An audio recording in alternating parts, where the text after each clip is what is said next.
ವರ್ಷ ಇಲ್ಲಿಗೆ ಬಲಸಂಗ್ರಮ್ಮನ ತಾಯಿ ಜಾತ್ರೆ ಇವಾಗ ನಾವು 10 ವರ್ಷದಿಂದ ಮಾಡ್ತಾ ಇದ್ದೀವಿ.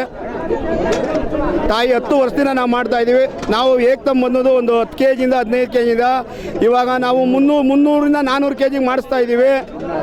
ಇವಾಗ ತಾಯಿ ಕೃಪೆಗೆ ಒಬ್ಬ ಎಳ್ನೀರು ಹೊಡಿತಾವಿಂದ, ಒಬ್ಬ ಆಟ ಓಡಿಸುತ್ತಾವಿಂದ, ಒಬ್ಬ ಗಾರ್ಡನ್ ಕೆಲಸಕ್ಕೆ ಹೋಗಿತ್ತಾವಿಂದ, ಇನ್ನೊಬ್ಬ ಕೂಲಿ ಮಗುತ್ತಾವಿಂದ ತಾಯಿ ಬಲಸಂಗ್ರಮ್ಮನಿಗೆ ಕೈ ಜೋಡಿಸಿ ಎಲ್ಲರೂ ಮಾರ್ಕೆಟಲ್ಲಿ ಗಾಡಿ ಫುಟ್ಪಾತಲ್ಲಿ ಗಾಡಿ ಎಳಿತಾವಿಂದ ಎಲ್ಲರೂ ಕೊಟ್ಟು ತಾಯಿಗೆ ಭಾಗವಹಿಸಿ ಕೃಪೆ ವಹಿಸಿ ಎಲ್ಲನೂ ಹಿಂಗೆ ಸುಖ ಸಂತೋಷದಲ್ಲಿ ಇನ್ನು ಜನಗಳನ್ನ ಮಡಗಿ ನಮಗೆ ಬಡವಾಗಲಿ ಸಾಹುಕಾರ ಆಗಲಿ ದುಡ್ಡಿರೋನಾಗಲಿ ಎಲ್ಲರೂ ಕೈ ಜೋಡಿಸಿ ಮಾಡ್ತವ್ರೆ. ಸುಖ ಸಂತೋಷ ಕೊಡಿಸಿ ಐಸು ಆರೋಗ್ಯ ಕೊಟ್ಟು ಈ ಬಲಸಂಗ್ರಮ ತಾಯಿಗಳು ಇನ್ನೂ ಮುಂದಕ್ಕೆ ನಮ್ಮನ್ನ ಇನ್ನೂ ಈ ಅಭಿವೃದ್ಧಿನ ಇನ್ನೂ ಮುಂದುವರ್ಸ್ಕೋಗ್ಲಿ ಅಂತ ನಾವು ತಾಯಿನ ಬೇಡ್ಕೋತಾ ಇದ್ದೀವಿ ಸರ್.